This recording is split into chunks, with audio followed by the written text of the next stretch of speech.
এখন তো রুচি থাকবে না, এই জন্য জোর করে একটু মুরগির স্যুপ, মাছের স্যুপ, এক টুকরা মাছ সসপ্যানে নিয়ে হালকা হলুদ দিয়ে জাল দিবেন, আর অন্য কোনো মশলা না, লবণ দিব না, লবণ কিছু না। একটু চালে একটু 1 চামচ দুধ দিতে পারেন, একটু এক চিমটি আপনার ডাল, 1 চিমটি পোলার চাল দিয়ে একদম নরম যাও যেমনি করে না একেবারে করে ফেলুন, তারপর অল্প অল্প করে খাওয়াবেন। আমি দেখাই দেবো কীভাবে খাওয়াবেন, এটা জরুরি, ঠিক আছে?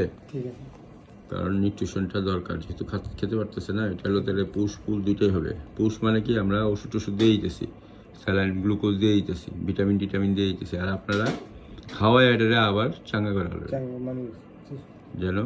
বেড়াল কিন্তু আপনার যেহেতু ফ্যামিলি মেম্বার, আপনার যেমন ব্যবসার উন্নতিও হবে বেড়াল যদি আপনি ঠিকমতো তারে লালন পালন করেন, ঠিক আছে? বেড়াল ঘরে থাকলে তেলাপোকা, টিকটিকি, ইঁদুর এগুলো আসে না, যার ফলে টাইফয়েড হয় না, বাচ্চারা যেমন সুস্থ থাকবে, অসুখ বিসুখ কম হবে। এটা নেয়ামত। আমাদের নবীজিও বিড়াল পালতেন। আমাদের নবীজির বিড়ালের নাম কি ছিল? মুয়াজ্জা। উহুদ যুদ্ধের সময় উনি ফেরার পথে রাস্তা থেকে কুড়ায় নিয়ে আসছিলেন। সুতরাং মেইনলি কোরআন শরীফটাকে ইয়ে করবেন। কুকুরকেও অনেকে ঘৃণা করে, কিন্তু কুকুরকেও ভালোবাসতে হবে। কারণ কি, আল্লাহ কুকুর বিড়ালগুলো সৃষ্টি করছে মানুষের জন্য। কুকুর কি করে, রাস্তায় মনে করেন যে একটা কাক পরে থাকলো, আপনি পরিষ্কার করবেন? করে না। কুকুরই কিন্তু ওগুলো খায়াটা পরিষ্কার করে। কুকুরের একটা প্রয়োজন আছে।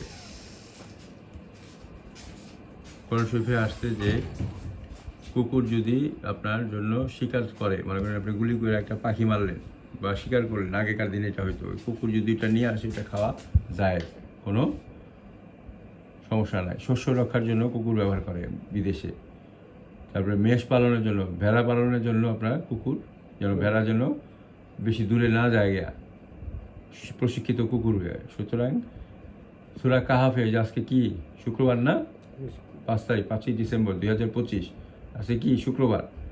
শুক্রবারে সূরা কাহাফ পড়তে বলা হয়েছে সকালে এবং রাতে। তাহলে আপনি সারা দিনের জন্য, মানে ওই সপ্তাহের জন্য আল্লাহর জিম্মায় চলে যাবেন, এরকম একটা হাদিস আসছে, ঠিক আছে? তো এই সূরা কাহাফে কুকুরের কথা লেখা আছে।